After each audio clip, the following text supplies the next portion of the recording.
Welcome to Christ Parency, the channel where we tackle misconceptions and uncover the truth about Christianity.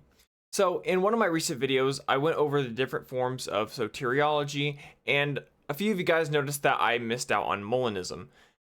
So I decided to do a bit more research into it and give my final thoughts and opinions here, and then at the end of the video, ultimately give my ranking on where I would have put it. First, I want to go over what is Molinism. Molinism is a theological framework developed by the 16th century Jesuit theologian Louis de Molina that attempts to reconcile divine sovereignty with human freedom in a logically coherent way. At its core, Molinism introduces a specific category of divine knowledge called middle knowledge. This concept sits between God's natural knowledge, what could happen, and his free knowledge, what will happen. It refers to God's knowledge of what any free creature would choose in any possible circumstance. In simpler terms, Molinism claims that before creating the world, God knew not only every possible outcome, but also how every individual would freely respond in every conceivable situation. These are called counterfactuals or creaturely freedom. For example, God would know that if a particular person were placed in a certain situation, they would freely choose either to obey or reject him. Importantly, these choices are not determined by God. They remain genuinely free, but they are fully known by him. Using this middle knowledge, God sovereignly chooses which world to actualize. Out of all possible worlds, he selects one in which his purposes are accomplished through the free decisions of human beings. This allows Molinism to affirm a strong view of divine providence without requiring that God directly determines every individual choice. This framework distinguishes itself from strict forms of Calvinism, which typically emphasizes God's exhaustive control over all events, including human decisions. It also differs from Arminianism, which prioritizes free human will, but can struggle to explain how God maintains full sovereignty over history. Molinism attempts to thread the needle by affirming both.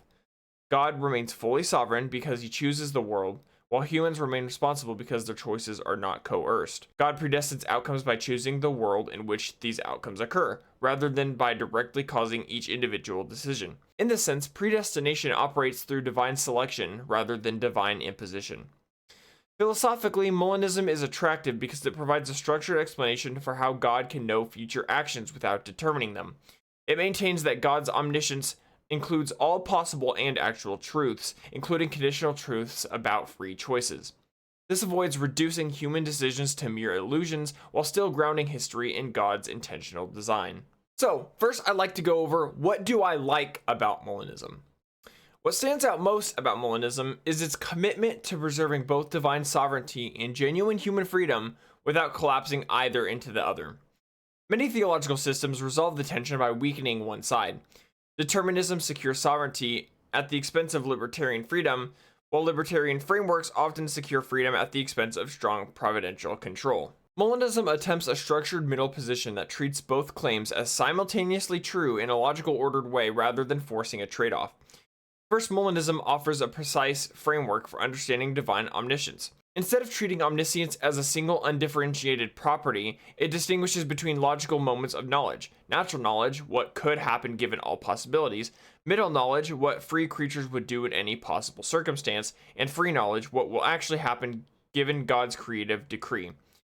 This layered model is not just semantic, it provides an explanatory architecture for how God can know contingent future free actions without casually determining them. That structure removes ambiguity that often appears in generic appeals to foreknowledge. Second, it preserves a robust doctrine of providence without requiring strict determinism. God is not depicted as passively observing history or reacting to unfolding events. Instead, God intentionally selects a complete possible world to actualize, fully aware of every contingent outcome within it. On this view, nothing that occurs is outside divine intentional selection at the level of world actualization, even though not every event is directly caused in a deterministic sense. The distinction between causing every event and choosing the entire framework in which events occur allows Molinism to maintain strong divine control while preserving libertarian agency. This distinction is central. In deterministic systems, God determines every individual act directly. In Molinism, God determines the totality of circumstances plus the instantation of a world in which free decisions occur as they would under those circumstances. That preserves genuine alternative possibilities at the agent level while still allowing God to ensure that global outcomes align with divine purposes. The result is a model where human choices are real, yet providential history is not left to chance or uncertainty. Third, Molinism gives a coherent account of single predestination without requiring a symmetrical doctrine of double predestination. God can be understood as positively willing salvation while permitting damnation through the actualization of a world in which certain agents freely reject grace under conditions God knowingly selects. This allows responsibility for rejection to remain with the creature while still affirming that the overall order of salvation history is intentionally chosen by God. The asymmetry is not arbitrary, but grounded in the distinction between divine causation and divine permission within a chosen world order. Fourth, Molinism offers a compelling model for understanding the efficacy of divine missions, such as evangelism.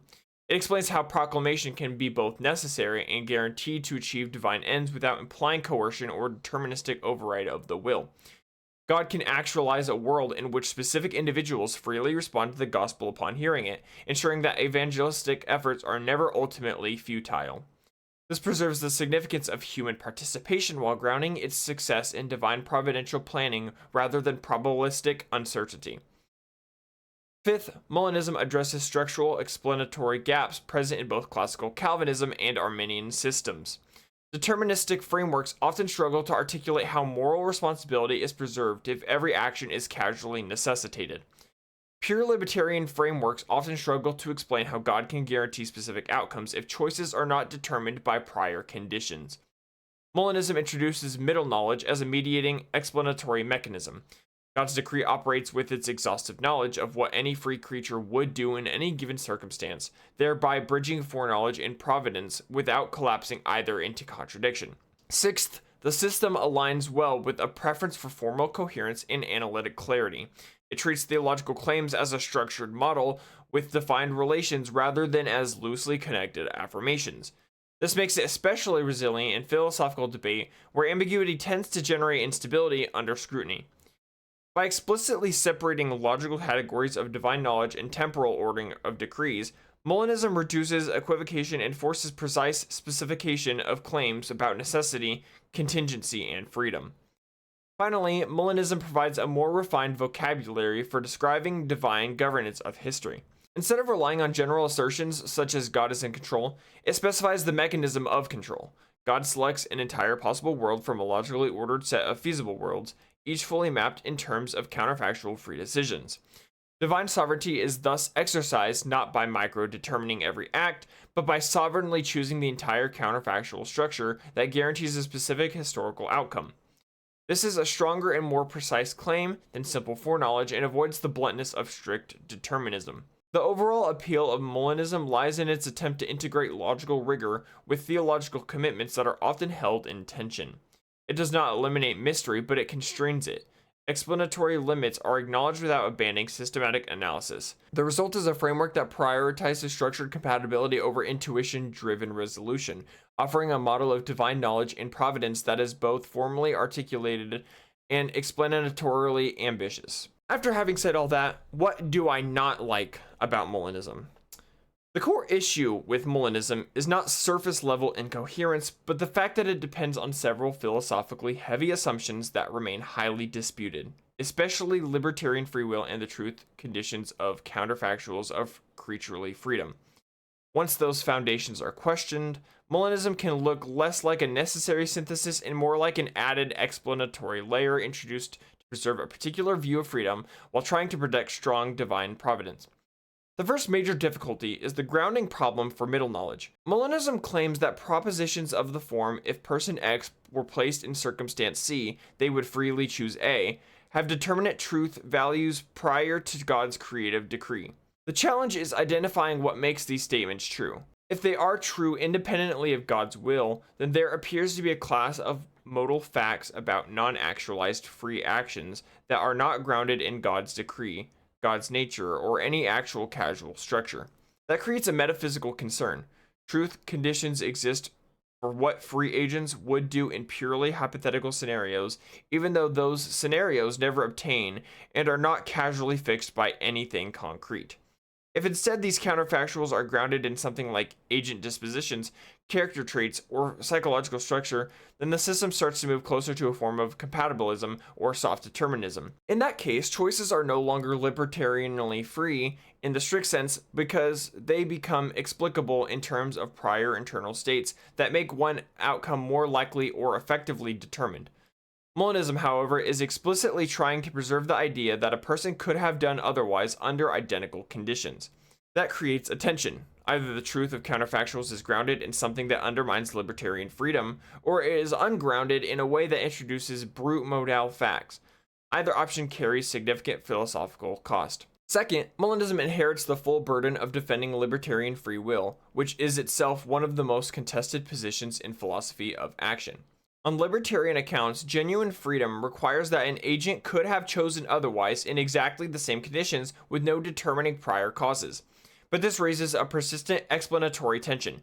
If nothing about the agent's prior state, circumstance, or divine causation fixes the outcome, then the choice risks appearing indeterminate in a way that is difficult to distinguish from randomness. Molinism attempts to avoid determinism without collapsing into chance, but the precise mechanism by which a non-determined yet non-random choice is stabilized remains controversial. Third, there is a question of whether middle knowledge actually adds explanatory necessity, or whether it functions as a conceptual bridge. Molinism says God knows all possible worlds and selects one based on what free creatures would do in those worlds. But if God already possesses exhaustive knowledge of all actual outcomes in every possible scenario, one might ask what explanatory work the intermediate layer of would counterfactuals is doing beyond restating that God knows everything about possibilities. Critics argue that it can look like a sophisticated formalization designed to reconcile institutions about freedom and providence rather than a required component of divine cognition.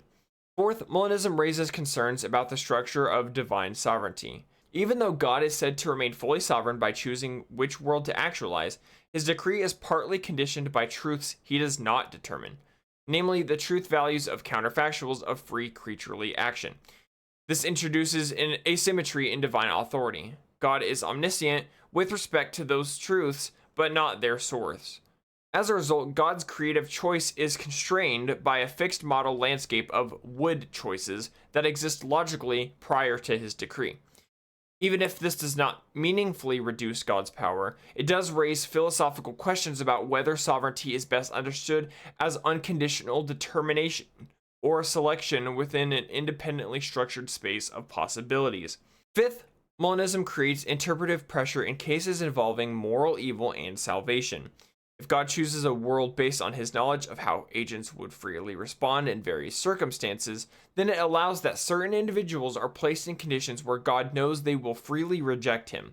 While Molinists typically emphasize that individuals are still responsible for their choices, the framework can make divine providence appear to involve the selection of a world in which certain negative outcomes are foreknown and permitted as part of an optimal global plan.